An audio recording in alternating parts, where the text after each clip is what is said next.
চলচ্চিত্র শিল্পী সমিতির নির্বাচনকে ঘিরে যেন আলোচনা থামছেই না। সমিতির 2024-26 মেয়াদের নির্বাচন অনুষ্ঠিত হয় গত 19 এপ্রিল।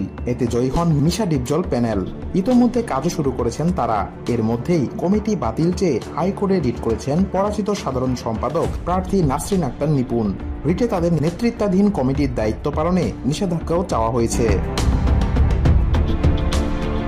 এদিকে লন্ডন থেকে এক সাক্ষাৎকারে ডিপজলকে অশিক্ষিত বলে মন্তব্য করেছেন সাধারণ সম্পাদক পদে হেরে যাওয়া নিপুণ আক্তার। এই অভিনেত্রী বলেন, সরি টু সে, আমাকে বলতে হচ্ছে শিল্পী সমিতিতে এমন একজন সেক্রেটারি পদে এসেছেন যার কোনো শিক্ষা নেই। এটা 2024 সাল, আমরা 2024 সালে দাঁড়িয়ে আছি। এটা অশিক্ষিত লোকদের জায়গা না, এটা আনকালচারদের জায়গা না, এটা কাজ করে দেখিয়ে দেওয়া লোকদের জায়গা। এরপর নিপুণ বলেন, শুধু কাজ করলেই হবে না, জ্ঞান থাকতে হবে, শিক্ষিত হতে হবে। আমি একজন গ্রাজুয়েট, আমার 3 প্রজন্ম গ্রাজুয়েট। নিপুণের কটাক্ষের জবাব দিয়ে শিল্পী সমিতির সাধারণ সম্পাদক মনোয়ার হোসেন ডিপজল বলেন, তিনি তো বাপকেই অস্বীকার করে। রক্তের সমস্যা না হলে এমন বলতে পারে না, কারণ ও যাকে দিয়ে চলচ্চিত্র চিনেছে তাকেই ভুলে গেছে, অস্বীকার করছে। কেস খেলবা, আসো, যেটা খেলার মন চায় সেটাই খেলো। আমরা চাই ভদ্রতা ও নম্রতা।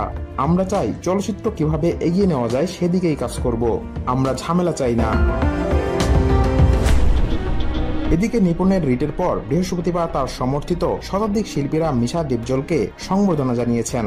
এ সময় তাদের উদ্দেশ্যে ডিপজল বলেন, আমরা কাউকে আলাদা করতে চাইনি।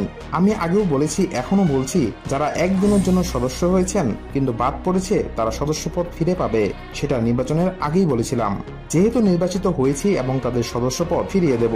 বিগত দিনে যারা ভুল করেছে তাদের আমরা ক্ষমার দৃষ্টিতে দেখেছি, আপনারাও দেখবেন। পেছনে ফিরে তাকানোর সময় নেই। কিভাবে চলচ্চিত্রের উন্নয়ন করা যায় সেভাবে কাজ করতে হবে।